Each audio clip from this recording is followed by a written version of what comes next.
I'm Ellie Dix. I'm an ex-teacher and now a board game designer. I want to talk to you about the benefits of playing board games for parents, for teachers, and of course, for children. Firstly, I just want to clarify what I mean by board games. I'm not just talking about games with a big board that goes in the middle of the table and lasts all afternoon. I'm also referring to quick 5-10 minute card games, roll and write games with simultaneous play for lots and lots of people. I'm talking about party games that involve invention and acting and bluffing. I'm talking about narrative games that develop session after session, where you get into your character and develop it. The variety and sheer number of tabletop games that are available at the moment is truly astonishing. Put Monopoly right to the back of your mind, because this is a golden age for board games. Okay, so what are the benefits of playing board games? The end result of a board game has no real consequence. It doesn't matter what happens when you play. It doesn't matter what the outcomes are, unlike study and work. This allows everyone to approach a game with a sort of relaxed freedom, playing for the sake of playing. Many interactions parents have with their children are functional and transactional. And it's all too easy to get caught up in what needs to be done, homework, tidying, chores, and forget about stealing moments together to have fun. And the same is true of teachers. A laser focus on measurable outcomes, which of course is thrust upon us, will reduce the lightness and the fun that children need and crave, of course. It's important for children to see adults play. Playing should be a normal part of life for adults and for children. You're modelling that. Playing together allows us to share delightful experiences, building emotional currency, which we can draw on when we most need it. Playing board games should give adults an opportunity to guide children through common difficulties and frustrations. Parents and teachers who themselves are humble in victory and cheerful in defeat demonstrate how great sportsmanship works and show children that other paths of behaviour are possible. We all know how difficult it is when children are throwing tantrums and crying and screaming because of what's happening during a game or the outcome of a game. Game playing gives you opportunities to praise children for their strategic decisions, for their great game playing behaviour, regularly rejoicing in the good fortune and praising or praising the clever choices of another player. That normalises positive attitudes and encourages children to do the same. Board games provide a platform for us all to fail, over and over and over again. Here the stakes are really low. It doesn't matter if we fail. In most games there's only one winner. So the odds are that most people are going to fail most times they play. It's normal. That's liberating. As children become more comfortable with failing, they start to learn from it. Board games provide immediate feedback, which you don't get from some other platforms. A player can analyse what brought about her demise and why other players have triumphed. Children can start to learn about the impact of their own decisions, but in a really safe and a friendly environment. Resilience is developed through experiencing and finding ways to overcome failure. Now, unless the game we're playing is pure luck, and to be perfectly honest, those are the least interesting games and ones that I avoid, we are forced to acknowledge that the impact of our own decisions, that our decisions have an impact. To feel invested in the game, we must be able to make decisions that influence the outcome for us.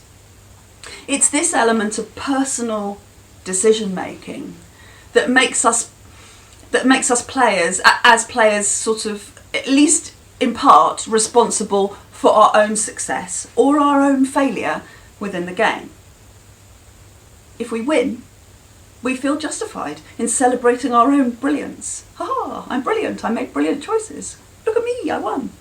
If we lose, we've got to reflect on how we've contributed to our own downfall. Sometimes it's possible to see that with the information we had available at the time, we could have made different choices, balanced risks that we took, or selected resources differently, possibly cashed in assets at a different time. Or we could have forged alliances that would have improved our chances of winning. Hindsight is a brilliant thing, but that's how we learn, through iterations. This analysis of the impact of our own decisions makes failure a valuable learning experience and stands us in better stead to win next time we play. Now, the nature of playing board games allows us to take risks with our gameplay. It's a safe environment. We can try things that we may not have attempted before, or we may not attempt if the stakes were higher. But if it really mattered, we might play safe. We get used to losing, and without it having any real long-term impact on us. So we're able to take risks, we're able to challenge ourselves. We can learn to take failure in our stride. Anyone who plays a game and desperately needs to win really just needs more practice at failing. Board games give children an opportunity to learn how to take turns and to practice patience. Now, that's something that we could all do with a little bit of practice in, I'm sure. Even when competing individually, players have to demonstrate qualities that you might normally associate with teamwork. Allowing each person to have a voice and to make their own decisions within the game, but negotiating with others what game you're going to play, who's going to start, and how you're going to set up and pack away the game. Some games require players to communicate ideas clearly and to be persuasive. Think of a bluffing game when you're trying to convince someone else that you're only bringing 4 apples into Nottingham, not 4 apples and also smuggling a barrel of mead and a couple of crossbows.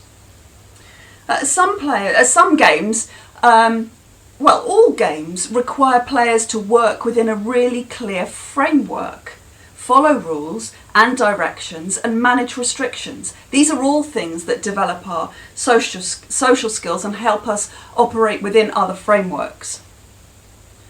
Now, playing games is of great educational benefit, and I'm not just talking about games that have been designed to be educational. While there are some educational games that are really great, I'm thinking of Fraction Factory, for example, many of them are quite disappointing in terms of gameplay, and they're quite dull. But the good news is that there are plenty of games which have not been designed to be specifically educational, have just been designed to be great games, but have educational content.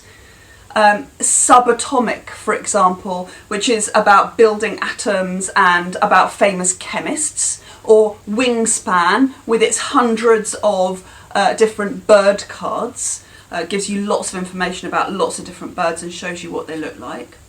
Or Timeline, which is a series of games where players are trying to place cards down to make events or births or deaths or discoveries or inventions, put them in chronological order.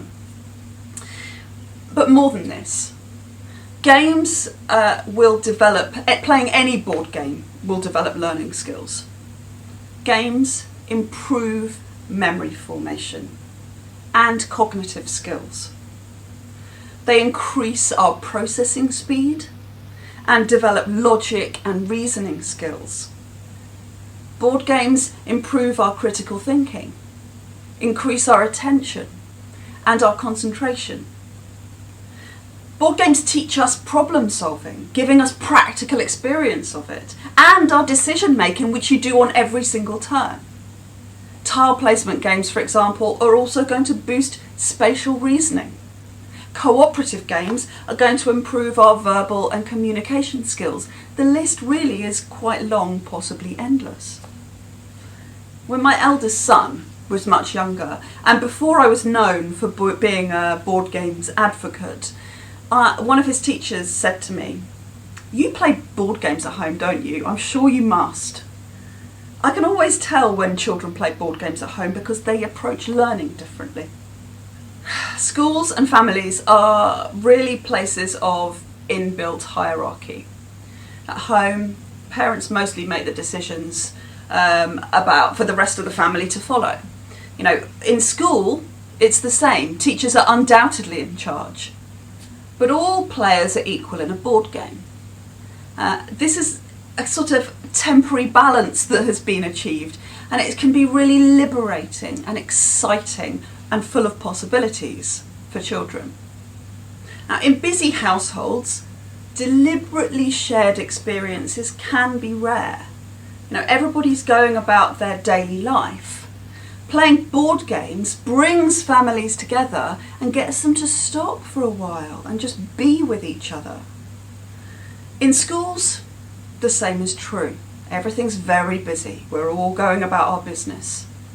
Good board games evoke all sorts of emotions, so that when we do stop and play, we have these experiences which we can remember. We experience happiness, tension, delight, excitement, intrigue possibly, awe, trust, anticipation about what's going to come next, and inevitably surprise. Our emotional reactions connect us to the game and the people that we're playing with. Games give us these special moments that we can refer to again and again and again. Parents often complain that their teenage children don't really listen to them, but I think the reason that children don't listen to their parents is because the parents don't say anything interesting. Now, our adult day is really of no source of intrigue or great excitement to our children. We're kind of predictable to them, so it's, understandable that they might not be interested in what we've got to say. We ask predictable questions and follow standard patterns of conversation. Their minds are elsewhere. But carving out moments for doing things together, like playing board games, gives families a natural focus for conversation. When the game is on the table, there's no small talk. And the talk that there is not forced. You don't have to talk, you can just play. The talk that there is may centre around the game, the players talking through the actions they're taking on their turn, or reading out information from cards, or debating various tactics, or possibly clarifying rules, or analysing different strategic decisions. And maybe even making predictions about what's going to happen or what dice is going to come out. It's natural to pause as discussion naturally moves away as well. So we're talking about the game, but we also talk about other things. The game provides a cushion for the conversation and fills the holes in between the chatter.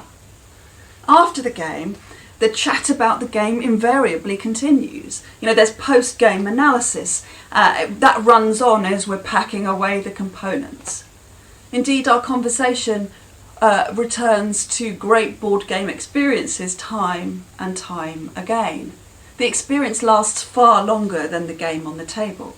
Just think how often you might discuss board games that you played as a child with your own family. You think about them, you talk about them, they have a place in your mind and a place in your heart. They bring conversation time and time again.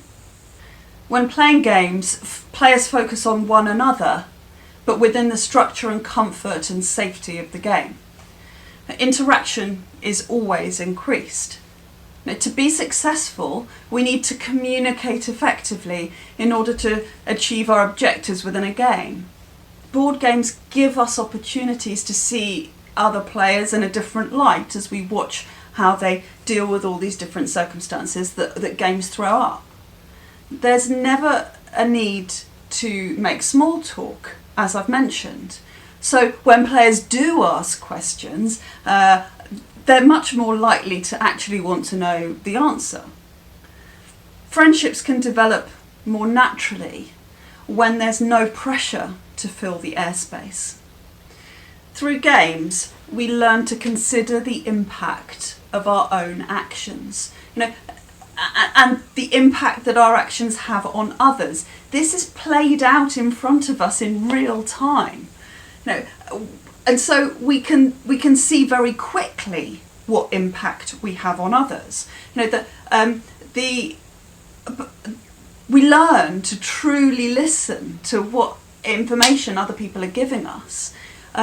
We listen to the way that they say things, the timbre, the pitch, the tone, the volume of their voice. We watch players' facial expressions and their body language. We pick up on clues. We look to their facial expressions for micro clues about what their next possible moves might be. And this might give us a clue about their tactics or their overall strategy for the game. We naturally want to gain as much information as we can from other players to help us in our own pursuit of our own goals. And through repeated plays, we get better and better at doing this. And this spills out into other things outside gameplay. We become better at picking up on how other people what they're saying and what they're doing.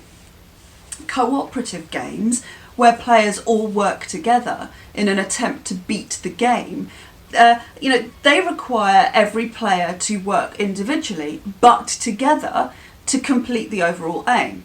So it's impossible to think solely about your own actions and the impact they have on you when you're working as a team. Everybody's got to work together and everybody's got to consider their own contribution, but also what everybody else is doing and how that might affect their own moves. There's a huge variety of games available. There's truly something for everybody. There from really light party games to heavy strategy games, from 10-minute fillers to epic all-afternoon war battles, and everything in between that, of course. But it's more than that. Anyone can play, and anyone can play together. All ages. All different groups, backgrounds, experiences, in levels of academic achievement. Everybody can play together and be on a level playing field. Many disabilities are also catered for. Now, for anyone, adults and children alike, that struggle in social situations, the structure of the game or the game playing situation can really help them to relax and to connect with other players. Now, everybody's focus is on the game rather than on individual people. The parameters of success within a board game are really explicit and understandable. There's a rule set in which all players have to operate. Players follow a really clearly defined framework which outlines an individual player's turn, the whole round, and even the overall arc of the game. Now, this clarity can really help people to relax and to feel calm. The anxiety that some people might experience when attending a gathering with kind of unstructured, free-flowing conversation, or that a child might feel when they walk into a playground and see everybody else in groups of people and they don't know where they fit. Now, none of these things, this anxiety, when you're sitting and playing a game, that anxiety lessens, dissipates, disappears even, because you know what to do and the focus is not on you, it's on the game. Game playing has proven health benefits. It increases laughter, reduces stress, which boosts the immune system and lowers blood pressure. Board games help us to escape from our daily worries and give us something else to focus on for a while. They bring us balance and they help us relax. At home, Teenagers may seem to spend a lot of time in their room, but usually we know as parents that it's probably not in their best interest from a mental health point of view to stay in their room all the time. Taking time out of their day to play games together, that reduces isolation, whether they think that that's what they need or not. It's good for adults too. People that play board games are less at risk from cognitive decline and dementia and even Alzheimer's. With daily stories in the media about the dangers of excess screen time, and particularly at the moment with isolation and social distancing, parents are always worried about how much time their children are spending online and how to give them more offline, how to get them offline more. Now, board games satisfy our desire to play without the need of staring at a TV screen or a video game. Many board games offer beautiful components which we can hold and we can feel connected to, and amazing artwork that draws us in. The kind of oohs and ahs that you hear when you have a beautiful game on the table, the amount of time that children and adults alike spend balancing components on top of one another when it's not their turn, or that's the first thing they're going to do, just play with the components and rearrange them and make a tower. These things ground us and they connect us to the game and they bring us away from screens. Apps, social media platforms and video games are really designed to draw us in and to be addictive. So as parents and teachers, we are thankful for tools that help us to make the offline world as irresistible as the online one.